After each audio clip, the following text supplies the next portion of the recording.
रब इश्रह ली सौदरी व यस्सिर ली अमरी वहलुल उक़दतम मिन लिसानी यफ़क़हू क़ौली वजअलनी वज़ीरम मिन अहली अऊज़ु बिल्लाहि मिनश शैतानिर रजीम बिस्मिल्लाहिर रहमानिर रहीम। अस्सलामु अलैकुम व रहमतुल्लाहि व बरकातुहू। उम्मीद है आप सब लोग खैरियत से होंगे इंशाअल्लाह ताला। मेरा आज का जो मौजू है वो है आपका सबसे बड़ा सरमाया। हिंदुस्तान के एक माया नाज मुहद्दिस हज़रत मौलाना अनवर शाह काश्मीरी रहमतुल्लाह अलैह के एक लायक शागिर्द थे मौलाना अली अहमद रहमतुल्लाह अलैह। वो कद काट में भी छोटे थे, मामूली नक्शा था, रंग भी उनका स्याही मायल था और बज़ाहिर उनमें कोई कशिश ना थी। एक दिन दौरान दर्स उन्होंने अपना वाक़या सुनाया कि मैं आज़मगढ़ में मुकीम था और मैं असर की नमाज बाकायदगी से जामा मस्जिद में जाके पढ़ा करता था। और मैं रोज़ जब बाहर निकलता तो देखता था एक बहुत ही खूबसूरत, बहुत लंबा चौड़ा कद काट वाला खूबसूरत आदमी खड़ा हुआ मिलता मुझे, नौजवान था बल्कि वो। और मैं रोज़ उसको एक लम्हे को देख कर और उसको देखने के बाद अपने आप को थोड़ा सा हकीर समझता था और मैं वहाँ से निकल जाता था। इसी तरह ये सिलसिला चलता रहा। एक दिन जब मैं बाहर निकला तो मैंने देखा कि वो आदमी भागता हुआ मेरे पास आ रहा है। और जैसे वो मेरे पास आया तो पहले तो मुझे हुआ कि शायद वो मुझे कोई मांगने वाली बात करेगा या कुछ। वो बहुत फ़िक्र में था और एकदम से मुझे बोला कि मौलाना साहब मेरी मदद कीजिए। मैंने कहा मैं आपकी क्या मदद कर सकता हूँ। कहने लगे मेरी तबीयत बहुत ख़राब है, आप मुझे कोई दुआ या कोई तावीज़ दे दें जिससे अल्लाह मुझ पे करम फरमाए। मौलाना साहब मेरे जिस्म में एक एक जोड़ में बेइंतहा दर्द है, मैं कोई काम नहीं कर सकता, बरसों से इलाज करा रहा हूँ मगर तकलीफ़ में हूँ, किसी के पास कोई मेरा इलाज नहीं है और रोज़ बरोज़ हालत मेरी ख़राब हो रही है। घर में तबीयत घबराती है तो मैं यहाँ आके खड़ा हो जाता हूँ, मैं क्या करूँ मुझे बताएं। और बेख्तियार वो रोना शुरू हो गया। कुछ देर तो मैं उसको देखता रहा और आखिर मैं खामोशी से खड़ा हुआ और वहाँ से भाग गया, क्योंकि मुझे समझ नहीं कि मैं क्या करूं इसका। और मुझे ऐसा लग रहा था जैसे मैंने कोई जुर्म कर दिया है और बेइख्तियार मेरे मुंह पे सिर्फ शुक्राने के कलमात थे।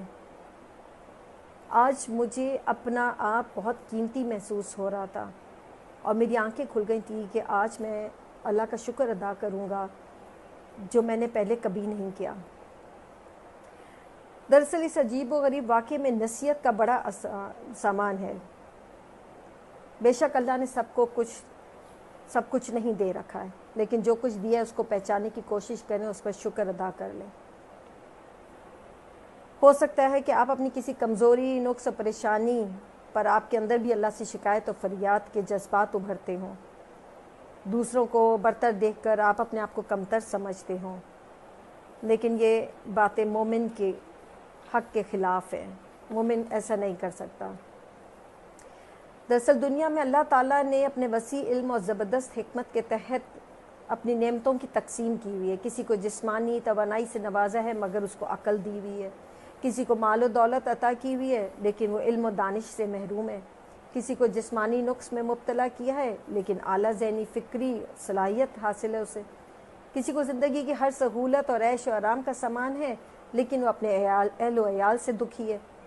कोई इंतहाई तंग दस्त है लेकिन ज़हनी का सुकून भी है और कल्बी इत्मीनान भी है, जो बड़े बड़े लोगों को हासिल नहीं होता। कल्बी इत्मीनान बहुत कम लोगों को हासिल होता है। अगर आप इंतहाई तंग दस्त हैं, नादार हैं, लेकिन अल्लाह ताला ने आपको दीन का इल्म अता किया है तो आप कितने खुश नसीब है, क्योंकि आप बहुत से लोगों को ये वाला अपना इल्म जो है आगे पहुंचा रहे हैं, आपकी वजह से पहुंच रहा है। इसी तरह आप अहल अयाल की ज़रूरतें पूरी नहीं कर सकते, परेशान रहते हैं, लेकिन उधर आपकी बीवी नहायत ही सलीका शौर है, खुश दामन है, पाक दामन है। आपकी औलाद आपकी आंखों की ठंडक है, आपका घर जन्नत का नमूना है। तो ऐसी सारी चीज़ें देख के आपको ये समझ जाना चाहिए कि अल्लाह ताला ने अपनी हिकमतों के तहत ये सब कुछ लोगों में बांट दिया है। ये दुनिया एक्चुअली इबरत और आजमाइश की जगह है। यहाँ अल्लाह ने एक को एक पर फजीलत दी है। اور ایک کو کسی دوسرے کا محتاج بنایا ہے۔ بے شک آپ بہت سی نعمتوں سے محروم ہوں، لیکن بہت سی چیزوں میں آپ برتر بھی ہوں گے، اور ایسی بہت سی چیزیں سے آپ محروم نہیں ہوں گے، لیکن کچھ اور چیزوں میں آپ کمتر ہوں گے۔ لیکن بہت سارے لوگ ایسے بھی جن کو کچھ بھی حاصل نہیں ہے جو آپ کو حاصل ہے۔ آپ میں کہیں نہ کہیں کوئی نہ کوئی ڈھکی چھپی کوئی صلاحیت ہوگی جو ہو سکتا ہے کسی دوسرے میں نہ ہو۔ تو آپ کے سوچنے کا صحیح اندازہ وہی ہے جو آپ صلی اللہ علیہ وسلم نے آپ لوگوں کو بتایا ہے۔ آپ صلی اللہ علیہ وسلم کا ارشاد ہے، یہ صحیح البخاری کی حدیث ہے، تم میں سے جو لوگ دینوی اعتبار سے کچھ چیزوں میں بالا تر ہیں، انہیں نہ دیکھو، ان کو دیکھو جو بہت سے پہلوؤں سے تم سے کمتر ہیں۔ اسی طرح تم میں یہ صلاحیت پیدا ہوگی کہ اللہ نے تمہیں جو نعمتیں دے رکھی ہیں تم انہیں حقیر نہ سمجھو۔ اسی طرح سے مسلم کی روایت ہے، حدیث نمبر 8، جب تم میں سے کسی کی نظر کسی ایسے آدمی کی طرف اٹھے جو مال و دولت اور جسمانی قوت میں اس سے بڑھا ہوا ہے، تو وہ اس شخص کو دیکھے جو جسمانی قوت اور وجاہت اور مال و دولت میں اس سے کمتر ہے۔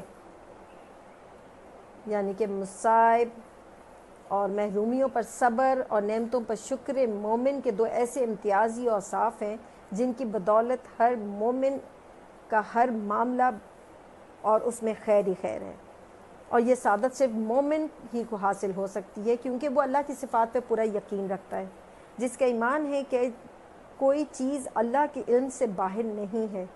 یہ یقین اور ایمان ہی اصل میں مومن کا سب سے بڑا سرمایہ ہے۔ ہمارا سب سے بڑا سرمایہ ہمارا یقین اور ایمان ہے۔ ایمان سے ہی صبر و شکر کی صفات پیدا ہوتی ہیں، اور صبر و شکر کے ذریعے ہی مومن بلندی اور اونچائی والے درجات کو حاصل کر پاتا ہے۔